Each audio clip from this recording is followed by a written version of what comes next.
এটা এক বাড়িতে আমি ব্লাড আনতে গেছিলাম। আমার অ্যাকচুয়ালি ডায়াগনস্টিক সেন্টার, তো আমি ব্লাড আনতে যাই বিভিন্ন জায়গায়।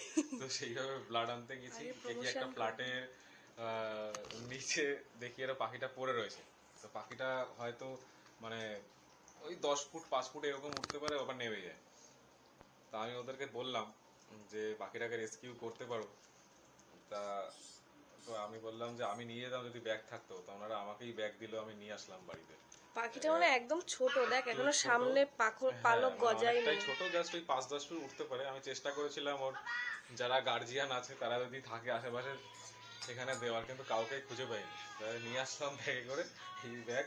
আমার ওপরের ঘরে রাখ, চ ওপরে এমনি থাক, ছাদে রাখি, যদিও উড়ে যেতে পারে, উড়ে যাবে। এখন পারবে না, ওর লোম টোম হয়নি, দেখ ছোট্ট, ও শেখেই নি। ওরা বাসা বানিয়ে দিই ছাদে, সেখানে থাকুক। আমার ঘরে রেখে দে। হ্যাঁ, ওই ঝুড়িটা ফেলেতে ঝুড়িটা নিয়ে আসি, চ ওপরে চ। ওপরে গেলে যদি উড়ে যায়। অনেক ছোট্ট, এখনো পালক গজায়নি ঠিক করে। এখানে আমার ঘরে রাখা হয়। খাঁচা আমাদের হারিয়ে গেছে, অনেক আগে পাখি পুষতাম, তো সেই খাঁচা এখন নেই। পাখি পুষতাম না, অ্যাকচুয়ালি আমরা এরকম রেস্কিউ করে নিয়ে আসি বিভিন্ন পাখি, সেই জন্য খাঁচা কেনা ছিল। এই নিয়ে আমি 3 নম্বর পাখি পেলাম, রেস্কিউ করলাম। 3 নম্বর পাখি রেস্কিউ করা হয়েছে। বিভিন্ন জায়গায় ঘুরে বেড়াই, রক্ত টক্ত নিয়ে আসি মানুষের, তো ঘুরতে ঘুরতে বিভিন্ন জায়গায় পেয়ে যাই। হ্যাঁ, এটা ঘুঘু পাখি না? ঘুঘু পাখি হবে, কি পাখি যারা দেখবে তারা বলবে। এখানে সকালে একটা পাখি ঘুরে বেড়াচ্ছিল, ঘুঘু। ঠান্ডার মধ্যে ওই ঝুড়িটা দিয়ে ওপরে রাখি। আপাতত আমরা পাখিটাকে এই খাঁচাটায় রেখেছি, ঝুড়িতে, কারণ আমাদের খাঁচা নেই।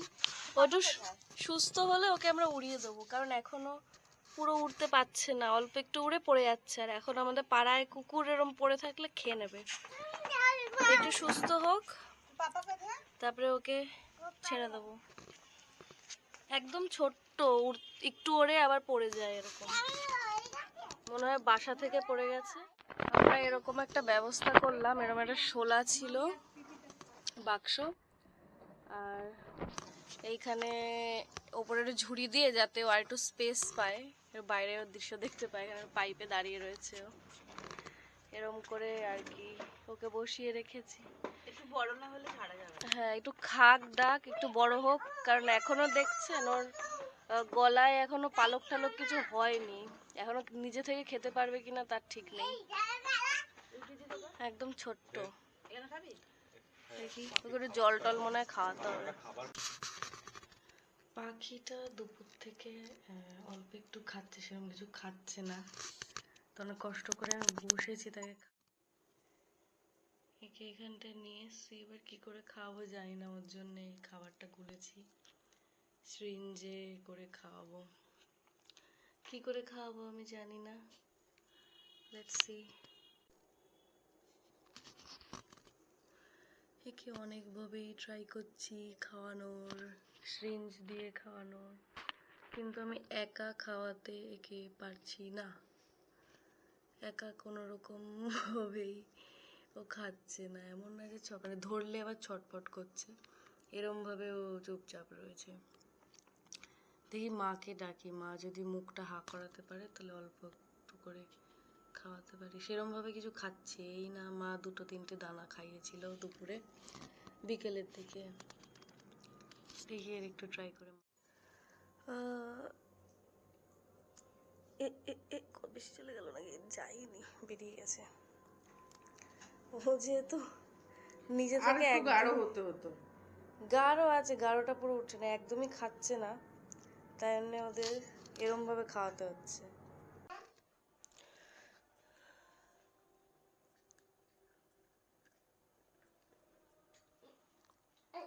সিরিঞ্জ দিয়ে ভাত গুলে খাওয়ানো হচ্ছে, কারণ ও এমনি খেতেই চাইছে না। দেখো আবার আটকে যায়নি তো গলায় টলায়।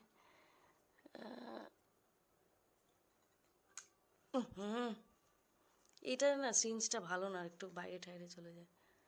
দেখো চোখে লেগেছে।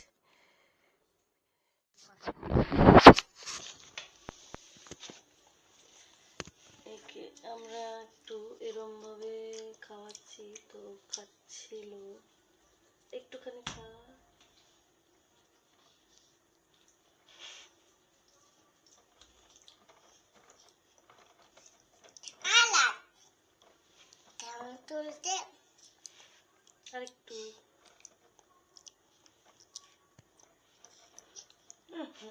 দাঁড়া,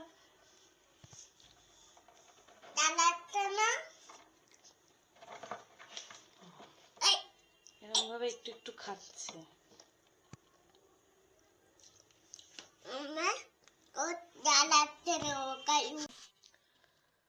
অনেক চেষ্টা করানোর পর অল্প একটু খেলো।